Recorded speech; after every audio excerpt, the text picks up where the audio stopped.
A'udzubillahi minasyaitonirrajim. Bismillahirrahmanirrahim. Assalamualaikum warahmatullahi wabarakatuh.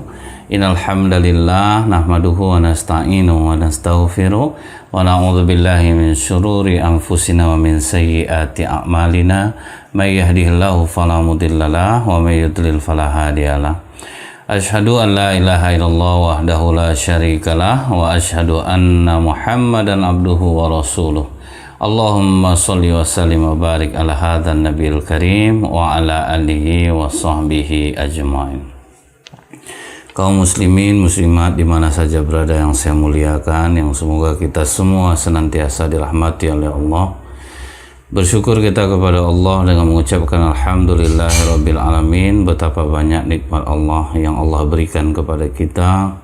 Mungkin kalau kita bandingkan lebih banyak nikmat daripada sengsaranya, cuman kitanya aja yang kurang bersyukur. Mudah-mudahan Allah menjadikan kita hamba-hambanya yang selalu merasa bersyukur terhadap apapun yang dikaruniakan Allah kepada kita, baik itu hal yang menyenangkan maupun hal yang tidak menyenangkan. Bersolawat kita kepada Rasulullah sallallahu alaihi wasallam dengan ucapan Allahumma sholli ala Muhammad wa ala alihi washabbihi wasallim. Semoga Allah menguatkan hati kita untuk menggerakkan lisan kita ini supaya sering bersolawat kepada Rasulullah sallallahu alaihi wasallam. Nabi Lut alaihissalam adalah keponakan Nabi Ibrahim alaihissalam. Jadi Nabi Ibrahim sama Nabi Lut ini satu zaman. Hubungan mereka adalah paman dan keponakan. Anak siapa Nabi Lut ini? Anak Haran namanya, abang Nabi Ibrahim alaihissalam. Nah, Nabi Lut ini beriman kepada Nabi Ibrahim sampai dia mohon izin kepada Nabi Ibrahim untuk pergi ke kota Sadum. Disitulah ladang dakwah dia, perbatasan Yordan dekat Laut Mati. Berangkatlah Lut. Sampai di sana langkah kagetnya dia melihat ternyata kaum Sadum itu ada 400.000 jiwa itu adalah penyuka sesama jenis. Banyak kaumnya itu menyukai sesama jenis. Jadi yang perempuannya hanya untuk beranak, dan itu bukan mereka yang menyetubuhinya, tapi diberikan kepada orang yang dianggap mereka soleh. Nah, itu aja untuk mendapatkan keturunan. Mereka hanya menyukai sesama jenis, yaitu laki-laki dan laki-laki. Nabi Lut adalah nabi yang sangat pemberani. Bayangin, orang yang dilarang ini adalah orang penyuka sesama jenis. Setannya itu lebih dahsyat kuatnya daripada orang yang berhubungan lawan jenis. Itu yang diberi peringatan oleh Nabi Lut. Mereka ngamuk, pasti ngamuk lah. Diberitahu, dikasih tahu. Tidak ada urusan mulut.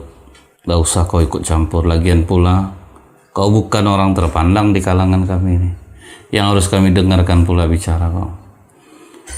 Bukan mereka hanya penyuka sesama jenis, tapi mereka ini juga suka merampok orang yang lewat di kota Sadum. Jadi kalau laki-laki udah dirampok, diperkosa lagi. Susah payah Nabi Lut memberitahu mereka. Ada beberapa yang alhamdulillah akhirnya ikut dakwah Nabi Lut, tetapi jumlahnya sangat kecil lah dibanding dengan masyarakatnya, jumlah masyarakatnya.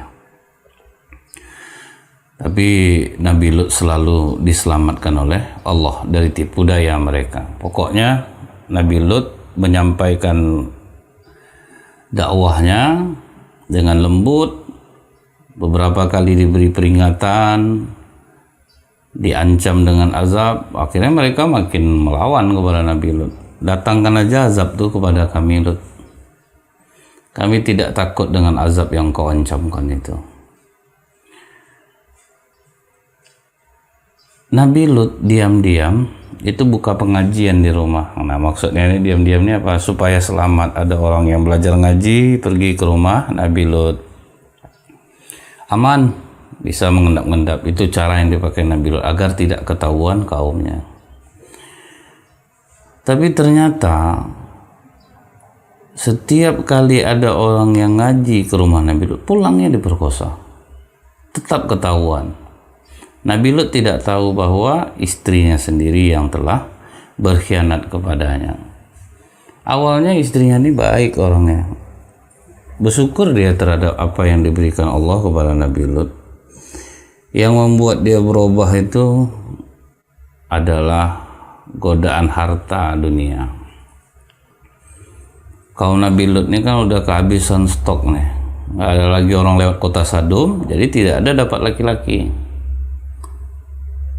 Ada seorang nenek mengatakan, aku bisa memberikan informasi tentang laki-laki kepada kalian, tapi kalian mau nggak mengupah aku 2 koin emas? Semangatlah laki-laki kaum Lut ini. Mau nek, nggak apa-apa nek. Nah nenek ini pergi bertamu ke rumah Nabi Lut. Waktu itu Nabi Lut sedang keluar, istrinya ada di rumah. Apa kata nenek ini? Bolehkah saya meminta air minum nak? Boleh nek, dikasih minum. Baru 1 hirupan langsung ditumpahin oleh nenek ini. Air di rumahmu ini tidak layak untuk diminum. Rumahmu ini pun tidak layak untuk dihuni. Kau masih cantik, muda, kenapa kau pilih hidup seperti ini? Awalnya marah dia. Aku bersyukur nek terhadap apa yang diberikan Allah melalui tangan suamiku. Aku merasa cukup kok nek dengan ini. Tapi aku akan menawarkan kepadamu kalau kau mau. Kerjanya mudah saja. Kerja maksud nenek apa? Setiap kali ada laki-laki yang bertamu ke rumah Lut ini, kau sampaikan informasinya kepadaku, dia pulang lewat jalan mana, maka kau akan dapatkan 1 koin emas. Nah nenek tadi minta berapa? 2 koin. Dikasihnya ke istri Nabi Lut 1 koin. Nah jadi makang dia. Udah lama tukang pakang nih. Terfikir oleh istri Nabi Lut, iya juga bosan juga aku miskin. Nah itulah bahayanya godaan harta ini. Karena kita tahu nih rentannya godaan kita terhadap harta, maka berhati-hatilah bagi para wanita.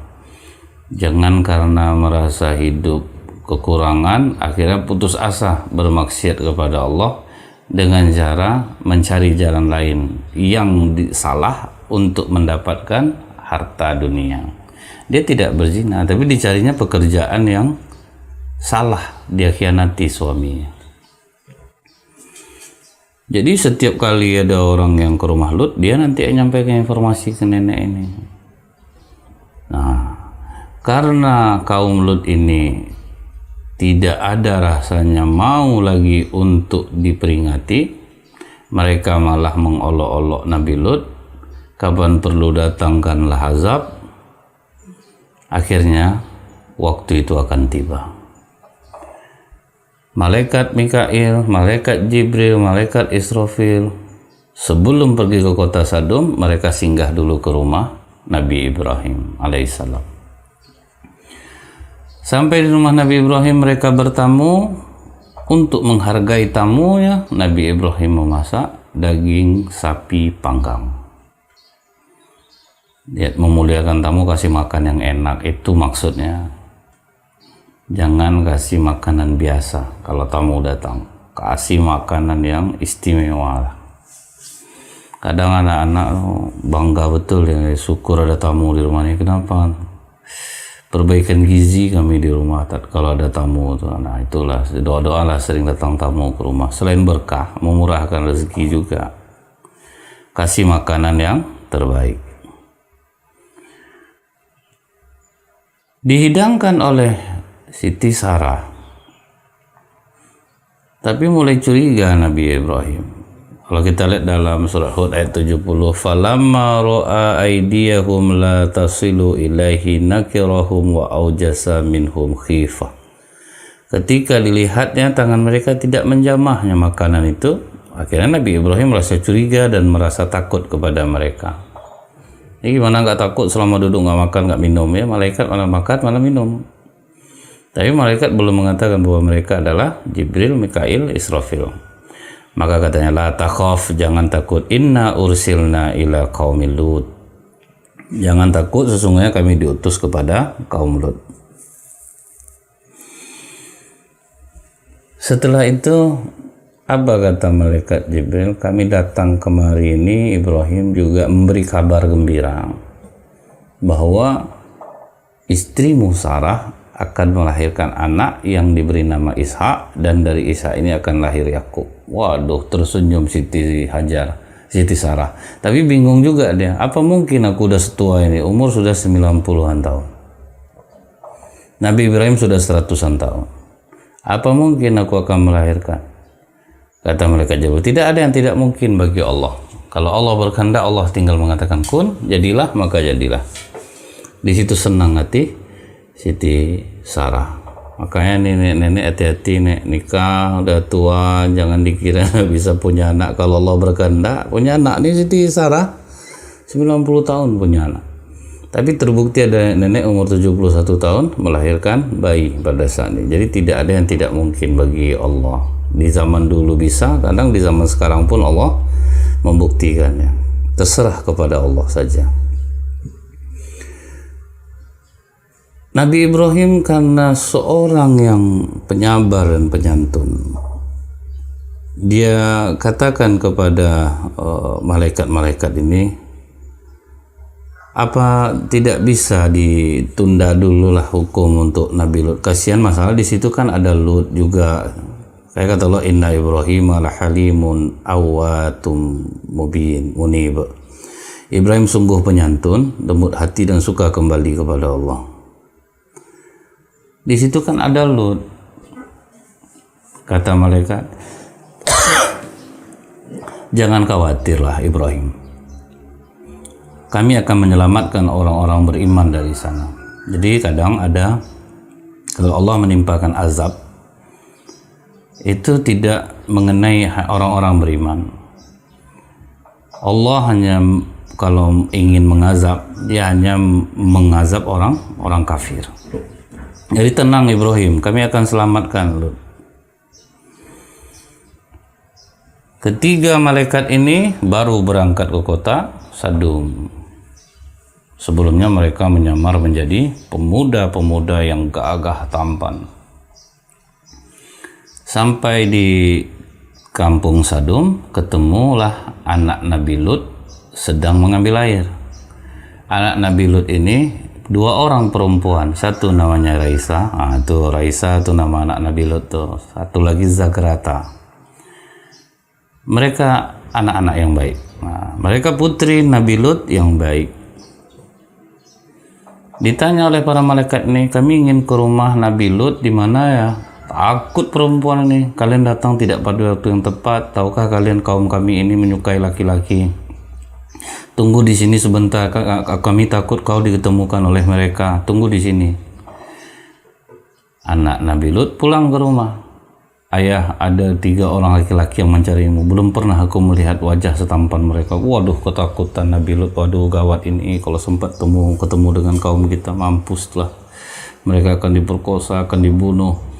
Maka Nabi Lut berusaha mengejar ke gerbang kota. Maaf, agak nguap. Sampai di gerbang kota, disambut oleh Nabi Lut. Waduh, kalian ini jangan kesini lah, bisa nggak kalian pindah aja dari kampung ini? Wah, kami ingin ke tempat Lut. Akhirnya Nabi Lut berusaha sembunyi-sembunyi untuk sampai ke rumahnya. Begitu sampai ke rumah Nabi Lut, alangkah girangnya istri Nabi Lut mengintip. Waduh, ini barang baru, ini ganteng betul ini. Aku minta upah yang besar, ada 3 lagi. Setelah diketahui di mana nanti jalannya, maka Nabi Lut ini belum tahu nih bahwa ini malaikat. Istrinya juga menyangka itu manusia biasa.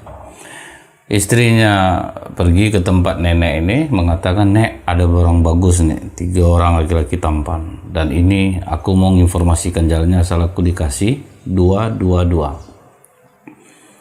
Nenek itu datang lagi ke pemuda-pemuda kaum Lut. Ini ada barang bagus, dijamin belum ada yang seganteng ini. Cuman upahnya 1 orang 4 koin emas, dipakang lagi sama nenek ini. Saking gilanya kaum Lut ini, mereka mau membayar nenek ini. Jadi kalau sudah iblis menyuruh orang untuk berhubungan sesama jenis ini, itu udah paling tinggi kekejiannya, paling tinggi kekejiannya. Kalau kita membiarkannya, ini juga bahaya, karena kemaksiatan ini tidak bisa dia dibiarkan, harus ada yang menasihati. Kita nasihati cara lembut, didakwahi. Mereka memang tidak mau, tetapi yang penting ada sampai dakwah kita, ada yang kita pertanggungjawabkan nanti di sisi Allah, bahwa kita ada memperingatinya. Tidak ada istilah Allah menciptakan kelamin ketiga, itu tidak ada, atau terjebak perasaan laki-laki di hati saya atau perempuan di hati saya, itu tidak. Kalaupun iya, berusahalah untuk mendekat kepada Allah. Banyak kok kaum-kaum yang penyuka sesama jenis tapi mereka tidak melakukannya. Kami takut kepada Allah, kami akan berjuang, kata mereka, untuk dekat kepada Allah, karena tidak ada yang lain, karena yang Allah hanya menciptakan laki-laki dan perempuan. Kami tahu, kami penyuka sama jenis, kami akan berusaha untuk mendekat kepada Allah. Dan sebagian ada yang sembuh juga, akhirnya mereka mau dengan perempuan. Nah, terus berusaha, walaupun itu sakit sekali, pedih sekali, tapi mudah-mudahan sabar, Allah akan bukakan jalan. Yang sudah terlanjur balik kepada Allah, Allah akan ampuni dosa-dosa kalian yang pernah melakukan ini. Tidak ada dosa yang besar bagi Allah jika kita mau memohon ampun kepada Allah. Kuatkan, belajar agama, dekat dengan orang-orang soleh. Karena kalau Allah sudah mengazab itu luar biasa nanti dampaknya. Kita contoh nih, kaum Lut ini. Begitu mereka mendengar ada laki-laki tampan di rumah Nabi Lut, mereka kepung. Nabi Lut ketakutan, loh kok bisa ketahuan ini, dia nggak tahu bahwa istrinya yang menyampaikannya. Waja'ahu qaumuhu yuhra'un ilaihi wa min qablu kanu ya'malun. Dan kaumnya segera datang kepadanya, dan sejak dahulu mereka selalu melakukan perbuatan keji. Tadi buru-buru mereka datang, mereka ancam Nabi Lut, wahai Lut, kami tahu ada laki-laki di dalam, tolong keluarkan Lut, kami tidak tahan lagi ini. Kata Lut, ada nih ya perempuan-perempuan di sini, kenapa kalian mendatangi laki-laki? Nikahilah perempuan. Lut, kau tahu kami tidak berselera dengan perempuan. Pokok keluarkan laki-laki itu atau kami masuk ke dalam. Nah, Nabi Lut betul-betul ketakutan karena tidak ada yang melindunginya, karena mereka lemah. Disitulah baru kata malaikat Jibril, wahai Lut, jangan khawatir. Aku Jibril, ini Mikail, ini Israfil. Kami datang kemari untuk menjatuhkan hukuman kepada kaummu, karena mereka betul-betul tidak mau beriman kepadamu. Tapi Lut, keluarlah kalian di akhir malam, bawa kau pengikutmu, jangan menoleh ke belakang, dan ingat istrimu adalah bagian yang tertinggal. Nah, di situ Nabi Lut kaget, ternyata istrinya yang selama ini berkhianat kepadanya. Maka Nabi Lut bawanya kaumnya, yang pengikutnya beberapa orang, tidak menoleh lagi ke belakang. Begitu orang-orang kaum Lut ini masuk ke dalam, malaikat Jibril menggempakkan sayapnya sehingga yang masuk semua buta matanya. Semua buta, mereka kebingungan, terlempar ke sana, terlempar ke sini. Begitu habis subuh, fajar mulai menyingsing. Apa azab yang diberikan Allah? Bola-bola api menghantam, dan semua sudah ada tanda. Pokoknya semua batu itu tidak meleset. Setelah itu diangkat setinggi-tingginya, kemudian dibalikkan, ditelungkupkan ke bawah. Itulah bahayanya orang-orang yang melakukan kemaksiatan. Nah, kita lihat yang kena wabah virus corona kan banyak nih. Tapi kenapa yang parah Ekuador, Amerika, Italia, ada kemaksiatan besar di sana. Mereka melegalkan pernikahan sesama jenis. Jadi ketika tingkat kemaksiatan besar di suatu tempat, Allah tidak menurunkan teguran lagi, sudah azab. Banyak kok yang kena COVID, tapi nggak sampailah yang tergelempang-gelempang di jalan itu rasanya. Nah, Indonesia masih syukur. Jadi kita nasihati mereka, dakwahi mereka, berharap kita kepada Allah, mereka mau kembali dan tidak mau melakukan kemaksiatan. Perlahan-lahan. Memang itu akan berat, jihadnya berat itu, meninggalkan nafsu yang sangat besar, karena beda ya kalau kita dengan lawan jenis, nafsunya tidak akan sebesar orang yang melakukan kesalahan antara laki-laki dan laki-laki, perempuan dan perempuan. Jadi mudah-mudahan kita dibebaskan Allah dari hal-hal yang seperti ini, agar Allah tidak mengazab sebagaimana Allah mengazab kaum Lut. Subhanakallahumma bihamdika asyhadu an la ilaha illa anta astaghfiruka wa atubu ilaik. Assalamualaikum warahmatullahi wabarakatuh.